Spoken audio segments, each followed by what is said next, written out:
Mesdames et messieurs, soyez salués où que vous soyez, partout à travers les quatre coins du globe. Alors, c'est très chaud entre Donald Trump et le bloc occidental. Oui, le nouveau chef d'État élu vient de montrer son vrai visage, je dis son vrai visage aux alliés de Volodymyr Zelensky de l'Europe et de toute l'Union européenne.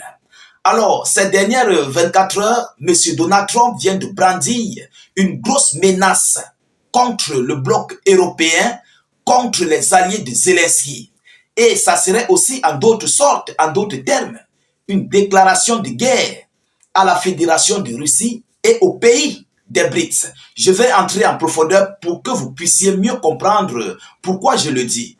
Alors, chers dames, chers messieurs, ces dernières 24 heures, Donald Trump a menacé les pays d'Europe de poursuivre leurs achats pétroliers du côté des États-Unis d'Amérique lorsque Trump prendra le pouvoir.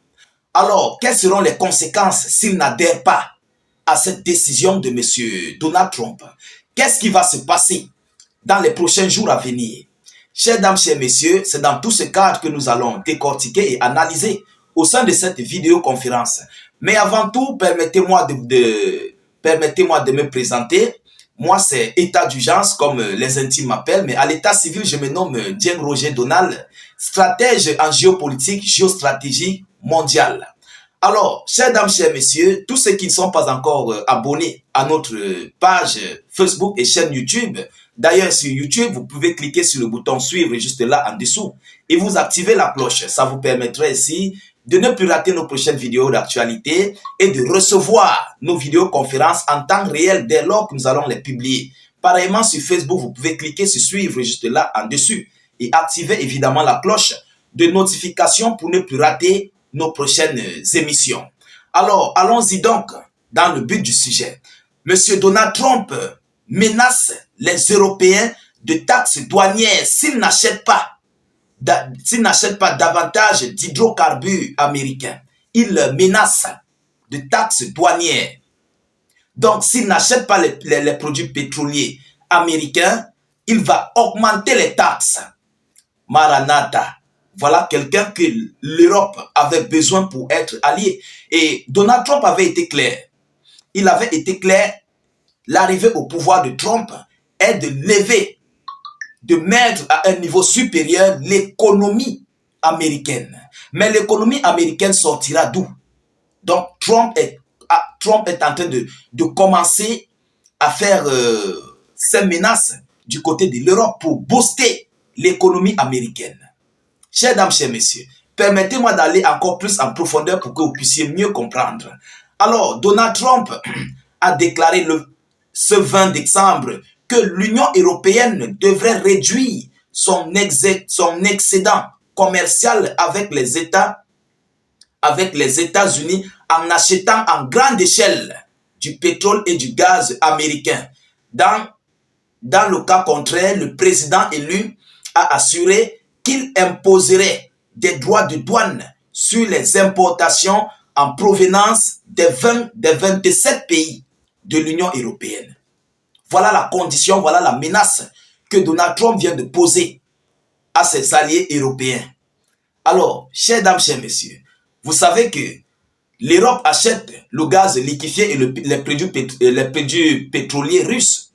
Donc, sachant donc que l'Europe se ravitaille du côté de la Fédération de Russie, Donald Trump déclarerait en d'autres termes un conflit économique à la Fédération de Russie et aux pays des BRICS. Parce que la Russie fait donc partie des pays des BRICS. Vous comprenez? Et non seulement ça, il y a beaucoup de pays de l'Union européenne. Peut-être d'autres s'achètent le gaz ailleurs, passant par d'autres canaux, mais qui est toujours le gaz liquéfié ou bien les produits pétroliers russes. Vous comprenez?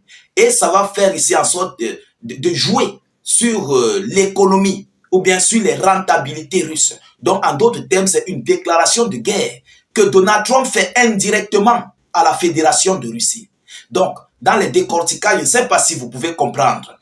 Vous comprenez? Et M. Trump, par rapport à cette position qu'il est en train de prendre, peut-être lui, il voit ça comme une position très fiable pour eux, les Américains, mais en réalité, le dollar est en train de chuter.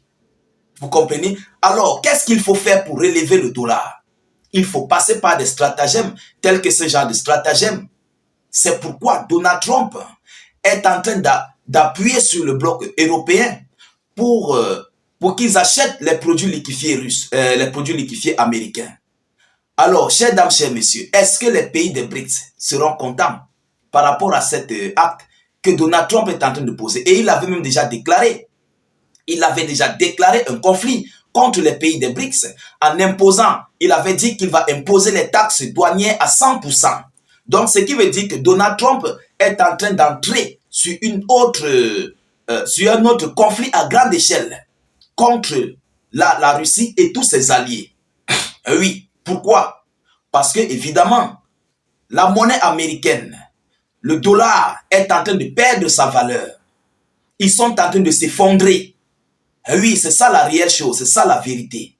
Alors, chers dames, chers messieurs, nous allons aller en profondeur puis nous allons décortiquer. Le président élu Donald Trump a déclaré ce 20 décembre sur Truth, sur son réseau social, Truth Social, qu'il ferait imposer les taxes douanières si les Européens n'augmentaient pas les achats hydrocarbures aux États-Unis. Il dit, je cite, j'ai dit à l'Union européenne qu'elle devrait combler son énorme déficit avec les États-Unis par des achats à grande échelle de notre pétrole et de notre gaz, a-t-il écrit sur son réseau social X. Voilà donc aujourd'hui le vrai visage que Donald Trump est en train de montrer à l'Europe et aux pays du monde. Alors, par rapport à cette décision, est-ce que les Européens ne vont pas aussi conditionner Donald Trump à adhérer au soutien à l'Ukraine pour combattre la Fédération de Russie? Voilà la question qui est posée.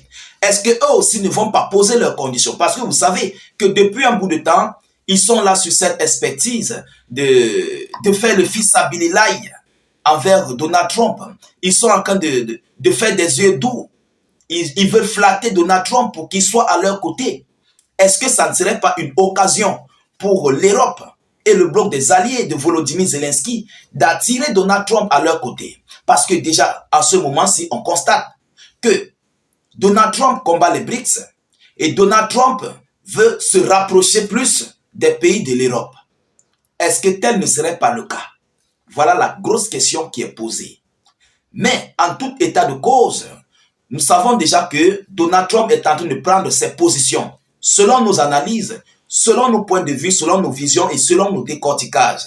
Donald Trump n'est pas celui-là qui serait réellement pour la Russie. Je sais que beaucoup vont me contredire. Je sais que beaucoup d'entre vous peut-être vont dire que non, peut-être je me trompe. Mais attention, attention. Qui déclarerait déjà une guerre économique à la Fédération de Russie n'est pas pour la Russie.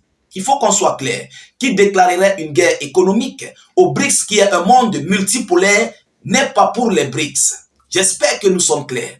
Parce que c'est grâce à l'économie qu'il y a des échanges, ou bien qu'il y a un échange politique. L'économie que vous voyez, si l'économie est affaiblie, tu ne peux rien. Mais si ton économie est puissante, chers dames, chers messieurs, vous aurez tout ce que vous voulez, même si c'est pour imposer quoi à qui vous allez le faire. Tel est le cas des BRICS, qui sont en train d'imposer leur monde multipolaire par rapport à leur PIB qui est élevé présentement dans le monde entier, par rapport à leur économie qu'ils ont. Donc, tous les pays des BRICS réunis, leur économie, tout ce qu'ils ont, c'est très élevé. Tout leur PIB, je dis tout, est plus élevé que le bloc européen, que les États-Unis d'Amérique et tous les autres. Alors, est-ce que ce n'est pas ici un stratagème de combattre l'économie russe et BRICS? La question est posée. À vous de répondre en commentaire. Je ne sais pas si je me fais erreur.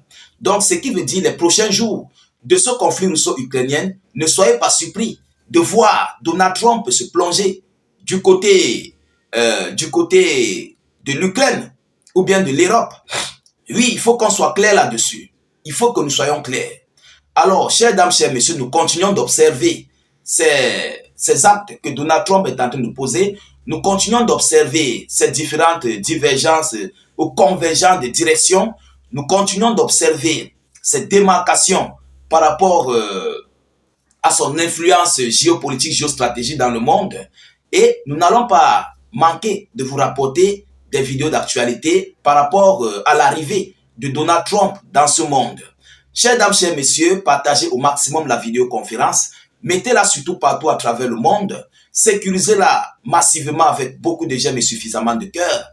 N'hésitez pas, s'il vous plaît, de mettre beaucoup de commentaires. Même si vous n'avez rien à écrire, mettez salut état d'urgence en commentaire ou encore faites des cœurs, des étoiles en commentaire. C'est très important. Alors, s'il vous plaît, tous ceux qui sont sur notre chaîne YouTube, si vous êtes là grâce aux suggestions, n'hésitez pas de cliquer sur le bouton s'abonner juste là en dessous et d'activer la cloche de notification pour ne plus rater nos prochaines émissions. C'est très important, je vous en prie, c'est très important. Vous comprenez? Alors, ceux qui sont sur notre page Facebook, cliquez sur suivre juste là en dessous et activez la cloche de notification pour ne plus rater nos prochaines émissions. Et ceux qui sont sur Facebook, qui veulent se rendre sur notre chaîne YouTube, le lien de notre chaîne se trouve dans la zone de commentaires. Allez-y cliquer sur le bouton s'abonner sur notre chaîne de YouTube. Dès que vous cliquez sur le commentaire, sur le lien, vous allez voir, ça va s'ouvrir automatiquement et ensuite, vous cliquez sur le bouton s'abonner, vous activez la cloche. Je vous reviens tout à l'heure pour une prochaine série d'actualités. Soyez encore salués une fois de plus. Ciao, ciao.